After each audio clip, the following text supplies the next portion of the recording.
பம்மலில் கழிவுநீருடன் கலந்து மழைநீரும் பெருக்கெடுத்து ஓடுவதால் வாகன ஓட்டிகள் கடுமையாக சிரமமடைந்திருக்கிறார்கள். அண்மை செய்தியாக பார்த்து வருகிறோம். தாம்பரம் சுற்றுவட்டார பகுதிகளில் இன்று காலை முதல் கனமழை பெய்து வரக்கூடிய சூழலில் பொலிச்சலூர் ஊராட்சியில் பல்வேறு சாலைகளில் மழைநீர் தேங்கி நிற்கிறது. பம்மலில் கழிவுநீருடன் கலந்து மழைநீரும் பெருக்கெடுத்து ஓடுவதால் வாகன ஓட்டிகள் கடும் சிரமமடைந்திருக்கிறார்கள். கூடுதல் விவரங்களோடு இணைகிறார் செய்தியாளர் கந்தன். கந்தன், வணக்கம். கள நிலவரம் என்னவாக இருக்கு? செங்கல்பட்டு மாவட்டம் தாம்பரம் மாநகராட்சி பம்மல் பகுதியில் பல்வேறு சாலைகளில் தான் தற்போது கழிவு நீருடன் மழை நீரும் பெருக்கெடுத்து ஓடும் காட்சியை தான் பார்க்க முடிகிறது. குறிப்பாக அந்த தாம்பரம் சுற்றியுள்ள பகுதிகளில் காலை முதலே கனமழையானது விட்டு விட்டு பெய்து வருகிறது. இதனால் தாம்பரம், வண்டலூர், பெருங்குத்தூர், குறிப்பாக அந்த பல்லாவரம் அருகே உள்ள பொலிச்சலூர், அனகாபுத்தூர், பம்மல் பகுதிகளில் தான் பல்வேறு சாலைகளில் இந்த பெய்த கனமழை காரணமாக சாலைகளில் வெள்ளம் போலவே காட்சியளிக்கும் பார்க்க முடிகிறது. அந்த வகையில் இந்த தாம்பரம் மாநகராட்சி பம்மல் காந்தி சாலை முழுவதும் தற்போது வெள்ளக்காடாகவே காட்சியளிக்கிறது. குறிப்பாக இந்த சாலையில் அதாவது கழிவு நீரிலிருந்து வெளியேறும் நீரோடு மழை நீரும் சேர்ந்து சாலையில் பெருக்கெடுத்து ஓடுவதால் வாகன ஓட்டிகள் மட்டும் இல்லாமல் அந்த பகுதியில் வசிக்கும் மக்களும் கடும் அவதி அடைந்து வருகின்றனர். அவசரத்தில் கூட வெளியே வர முடியாத அளவுக்கு வீடு முழுவதுமே வெள்ள நீர் சூழ்ந்து காணப்படுகிறது. அதே நேரத்தில் இந்த பகுதி என்பது ஒரு முக்கியமான பிரதான சாலை. இந்த காந்தி சாலை வழியாகத்தான் பம்மல், அதே போன்று பல்லாவரம், அனகாபுத்தூர், பொலிச்சூர் செல்லும் முக்கிய பிரதான சாலையாக கருதப்பட்டு வருகிறது. இந்த சாலை முழுவதும் தற்போது வெள்ள நீர் ஓடுவதால் மாற்று வழியில் அனைவரும் செல்லும் நிலைதான் ஏற்பட்டுள்ளது.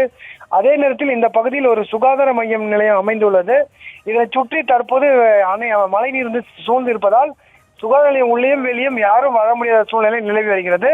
இதுவரை தாம்பரம் மாநகர சார்பில் எந்த ஒரு நடவடிக்கையும் எடுக்கவில்லை என தெரிய வருகிறது. விவரங்களுக்கு நன்றி கந்தன்.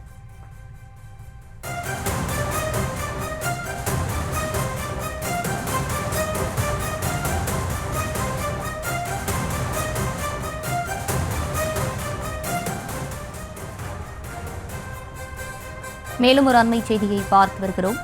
புதுச்சேரி சக்கரபாணி ஆற்றங்கரையோர மக்களுக்கு வெள்ள அபாய எச்சரிக்கை கொடுக்கப்பட்டு வருகிறது. கரையோரம் வசிக்கும் மக்களுக்கு ஒலிபெருக்கி மூலம் வெள்ள அபாய எச்சரிக்கை கொடுக்கப்பட்டு வருகிறது. முழு விவரங்களோடு இணைகிறார் செய்தியாளர் கிருஷ்ணா. கிருஷ்ணா, வணக்கம். விவரங்களை வழங்கலாம்.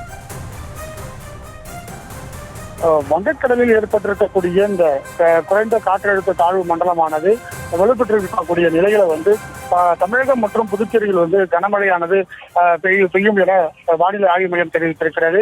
இதனைத் தொடர்ந்து பல்வேறு பகுதிகளில் தமிழக பகுதியில் மழை பெய்ததன் காரணமாக வீடூர் அணை மற்றும் சாத்தனூர் அணையிலிருந்து தண்ணீரானது திறக்கப்பட்டு வருகிறது காலை முதல். தற்போது வீடூர் அணையில் தண்ணீரானது திறக்கப்பட்டு வரும் நிலையில சங்கராபரணி ஆற்று கரையோர இருக்கக்கூடிய மக்களுக்கும் வெள்ள அபாய எச்சரிக்கையானது கொடுக்கப்பட்டிருக்கிறது. அதே போல சாத்தனூர் பகுதியில் இருக்கக்கூடிய அந்த அணையிலிருந்து திறக்கப்படும் தண்ணியானது தென்பெண்ணை ஆற்று வழியாக புதுச்சேரி, தமிழகம் மற்றும் புதுச்சேரி வழியாக தான் அது கடலில் கலக்கக்கூடிய சூழல் இருக்கிறது. இதனால் இரண்டு அந்த ஆறுகளிலும் இருக்கக்கூடிய புதுச்சேரியை சார்ந்த பொதுமக்களுக்கு வெள்ள அபாய எச்சரிக்கையானது கொடுக்கப்பட்டு வருகிறது. தற்பொழுது நம்ம பார்க்கின்ற இடம் சக்கராபரணி ஆற்று கரையோரம் இருக்கக்கூடிய என்ஆர் நகர் பகுதியில் தான் தற்போது அந்த வெள்ள அபாய எச்சரிக்கையானது மாவட்ட நிர்வாகத்தின் சார்பில் பொதுமக்களுக்கு அறிவுறுத்தி வருகிறார்கள்.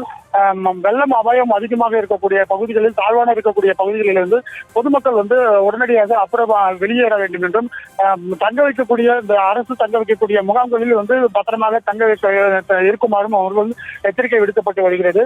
மேலும் அதிகமாக தண்ணீர் நீர் அதிகரித்து காணப்பட்டால் ஏற்கனவே புதுச்சேரியில் வெள்ள அபாயம் ஏற்பட்டு பாதிக்கப்பட்ட சூழல் ஏற்படும் நிலையில தற்போதும் இந்த வெள்ள அபாய எச்சரிக்கையானது கொடுக்கப்பட்டிருக்கிறது. இதனால் தாழ்வான இருக்கக்கூடிய பகுதியில் இருக்கக்கூடிய மக்கள் அனைவருமே மிக பாதுகாப்பான இடங்களுக்கு இருக்குமாறு ஒலிபெருக்கி மூலமாக எச்சரிக்கை விடுக்கப்பட்டு வருகிறது.